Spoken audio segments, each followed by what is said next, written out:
আসসালামু আলাইকুম রহমতুল্লাহি তাআলা ওবারাকাতুহু। দিস ইজ মোহাম্মদ আসাদুজ্জামান ওয়েতেও আরেকটি গুরুত্বপূর্ণ প্রশ্নোত্তর পর্ব নিয়ে হাজির হলাম, যা 18 ও 19তমদের কাজে লাগবে। NTRC viva. Okay, let me start the video. EFT প্রসঙ্গ নিয়ে একটি প্রশ্ন এসেছে।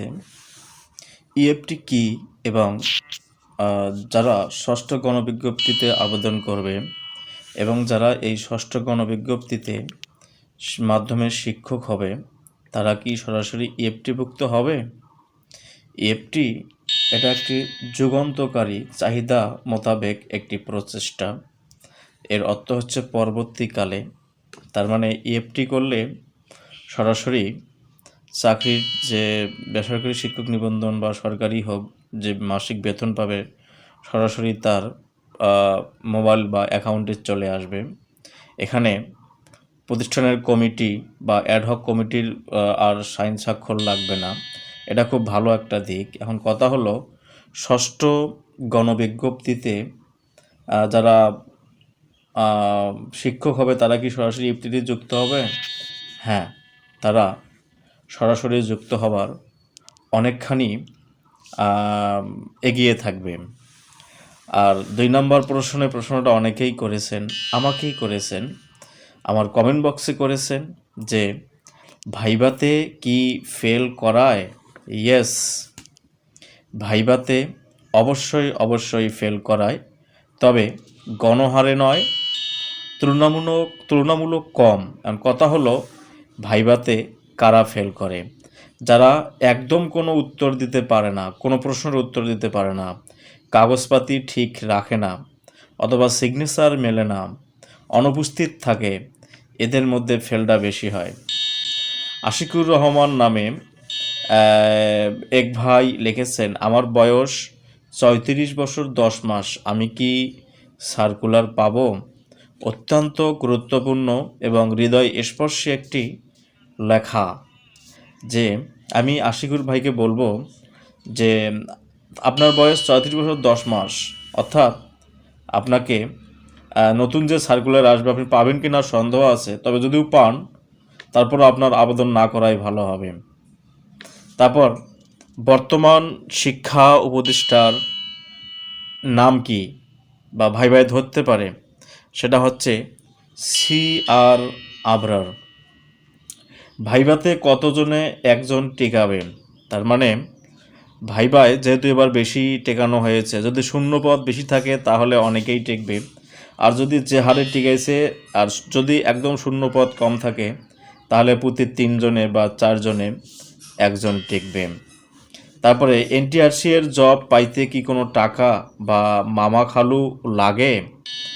না, আমি এতে একদম বিশ্বাসী নই, কারণ আমি নিজেও 15তমতে অ্যাসিস্ট্যান্ট টিচার ইংলিশে একটা ভালো প্রতিষ্ঠানে জব করতেছি, আমার একটি টাকাও লাগেনি। তো আমি বলতে পারি এনটিআরসিএ একটি একদম অথেন্টিক একটি প্রতিষ্ঠান, অর্থাৎ এই এনটিআরসির মাধ্যমে যারা চাকরি পাচ্ছে তাদের একটি টাকাও লাগবে না ইনশাআল্লাহ। 7 নম্বরে, আমি এনটিআরসি এর মাধ্যমে হাই স্কুলে জব করি। এক ভাই লিখেছেন, আমি এনটিআরসি এর মাধ্যমে হাই স্কুলে জব করি, প্রাইমারিতে টিকেছি, এখন কি করব? কলেজের রিটেন এও পাশ করেছি। আপনাকে কনগ্রাটস, আপনি আসলেই একজন মেধাবী ভাই।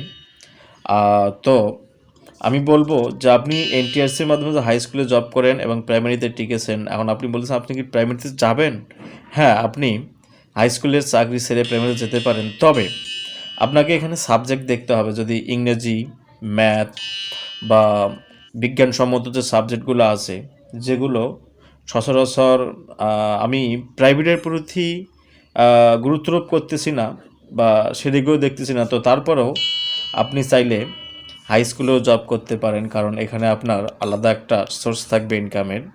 এমনকি আমি যা বলতে পারি যে আপনার ওই সরকারি চাকরিটা আছে এটা ভালো হবে, তবে এটা আপনার একান্ত ব্যক্তিগত ব্যাপার, personal matter, it totally depends on your own wish. Okay, তবে আপনি পরে লিখেছেন কলেজের রিটেনেও পাশ করেছি। হ্যাঁ, আপনি যদি কলেজের ভাইভাতে পাশ করেন প্লাস চাকরিটা পেয়ে যান কলেজের, অবশ্যই আপনি যদি প্রাইমারিতে চোখ দিয়ে দেন তাহলে প্রাইমারি চাকরি ছেলে অবশ্যই আপনি কলেজে যোগদান করবেন। কারণ প্রাইমারির চাকরির চেয়ে কলেজের চাকরি হাজার হাজার লক্ষ লক্ষ কোটি কোটি গুণ অত্যন্ত অত্যন্ত ভালো, বেটার এবং best.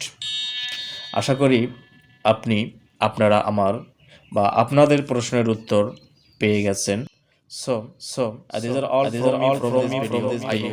I hope this video here. Before stopping myself, I am totally urging to all of you. Please subscribe my channel and share this video with your dear ones. Thanks to all.